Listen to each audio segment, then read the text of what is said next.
Olá, hoje eu vou falar um pouquinho sobre um livro que eu estou lendo e um livro muito interessante, que é esse livro aqui, O Nosso Lar, de Francisco Cândido Xavier, pelo espírito André Luiz. Antes de mais nada, eu gostaria de falar para vocês que é muito importante ler o livro inteiro. Aqui eu vou destacar alguns capítulos que eu achei crucial para a minha curiosidade. Então, eu achei fundamental para a minha curiosidade. Então, algo que eu gostaria de entender um pouco melhor e que eu encontrei aqui nesse livro. Mas é apenas o meu conceito, as minhas questões. Então, por isso é importante que vocês leiam o livro inteiro e assim consigam também aí encontrar algumas respostas que vocês necessitam. Aqui eu vou falar um pouquinho para vocês do capítulo 38. Peraí um pouquinho. Capítulo 37. E o título desse capítulo é A Preleção da Ministra.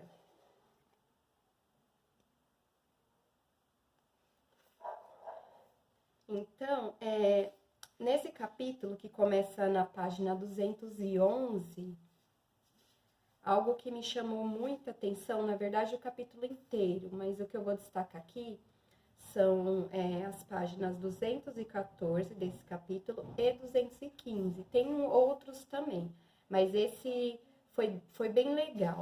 E aí eu vou ler ele por inteiro para vocês, tá? Eu vou tentar aqui ler na íntegra, do jeito que está escrito. Vai começar no finalzinho do capítulo 213, que diz assim: não haviam aprendido que o pensamento é a linguagem universal? Então, a ministra veneranda, ela já começa com essa questão. Na verdade, eu peguei o finalzinho desse capítulo e vou continuar aqui para que vocês entendam um pouco melhor. Então, vamos lá. Finalzinho, não haviam aprendido que o pensamento é uma linguagem universal? É uma pergunta que ela faz. E aí, ela continua. Não foram informados de que a criação mental é quase tudo em nossa vida? É uma outra pergunta, uma outra questão que ela deixa. Aí ela continua, são numerosos os irmãos que formulam semelhantes perguntas. Todavia, encontraram aqui a habitação, o utensílio e a linguagem terrestres. Esta realidade, contudo, não deve causar surpresa a ninguém. Não podemos esquecer que temos vivido até agora, e aí ela abre um parênteses, referindo-nos à existência humana, fecha parênteses, em velhos círculos de antagonismo vibratório. O pensamento é uma base das relações espirituais dos seres entre si, mas não olvidemos que somos milhões de almas dentro do universo, algo insubmissas ainda às leis universais. Não somos, por enquanto, compatíveis aos irmãos mais velhos e mais sábios, próximos do divino, mas milhões de entidades a viverem nos caprichosos, aí ela abre aspas, mundos inferiores, fecha aspas, do nosso eu, abre aspas, e fecha aspas. Os grandes instrumentores da humanidade carnal ensinam princípios divinos, expõem verdades eternas e profundas nos ciclos do globo. Em geral, porém, nas atividades terranas, recebemos notícias dessas leis sem nos submetermos a elas e tomamos conhecimento dessas verdades sem lhes consagrarmos nossas vidas. Aí aqui abre aspas.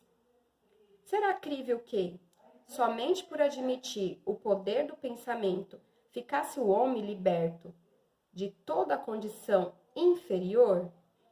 Fecha aspas, impossível. Aí abre aspas novamente. Uma existência secular, na carne terrestre representa período demasiadamente curto para aspirarmos à posição de cooperadores essencialmente divinos. Informamo-nos a respeito da força mental no aprendizado mundano, mas esquecemos que toda a nossa energia, nesse particular, tem sido empregada por nós em milênios sucessivos nas criações mentais destrutivas ou prejudiciais a nós mesmos. Eu já falo um pouquinho sobre essas questões. Deixa eu só terminar aqui. Abre aspas novamente. Somos admitidos aos cursos de espiritualização nas diversas escolas religiosas do mundo, mas com frequência agimos exclusivamente no terreno das afirmativas verbais. Eu acredito, na minha interpretação, que são essas afirmativas positivas que a gente fala todos os dias. Eu sou Deus em ação, eu sou próspero, eu sou saudável, eu sou rico. Essas afirmações. Ninguém, todavia, atenderá ao dever apenas com palavras. Ensina a Bíblia, e aí nós já vamos aqui para a página 215, que o próprio Senhor da vida não estacionou no verbo, no falar, não ficou apenas falando, ele agiu. E continuou o trabalho criativo na ação, no agir. Abre aspas novamente. Todos sabemos que o pensamento é a força essencial, mas não admitimos que nossa milenária viciação no desvio dessa força. Mas não admitimos, não tem o quê? Não admitimos nossa milenária viciação no desvio dessa força. Vamos lá. Ora, é coisa sábida que o homem é obrigado a alimentar os seus filhos. Nas mesmas condições, cada espírito é compelido a manter e nutrir as criações que lhe são peculiares. E aqui tudo é em relação ao nosso pensamento. Assim como alimentamos os nossos filhos, nós também alimentamos os nossos pensamentos. Então, nós somos responsáveis por isso, por esse tipo de alimentação. Uma ideia criminosa produzirá gerações mentais da mesma natureza. Um princípio elevado obedecerá à mesma lei. Recorramos a símbolo mais simples. Após elevar-se às alturas, a água volta purificada, vinculando vigorosos fluidos vitais. No orvalho protetor ou na chuva benéfica, conservemo-la com os detritos da terra e falaemos habitação de micróbios destruidores. O pensamento é a força viva em toda parte. É a atmosfera criadora que envolve o pai e os filhos, a causa e os efeitos no lar universal. Vejam bem, gente, o pensamento, tá? Nele transformaram-se homens em anjos a caminho do céu, ou se fazem gênios diabólicos a caminho do inferno. Aprendem vocês a importância disso? Entendem aqui em minhas palavras? Entendem vocês a importância disso? O que é disso? Do pensamento. Porque esses 2 capítulos falam especificamente do pensamento. E tem nesses 2 capítulos, tem muita coisa a pensar de verdade, a refletir, a entender. E eu digo mais, a acreditar, gente. Porque Francisco Cândido Xavier, o Chico Xavier, ele esteve aqui em carne, né? Ele esteve aqui entre nós. Então, muitas pessoas chegaram a conhecê-lo pessoalmente.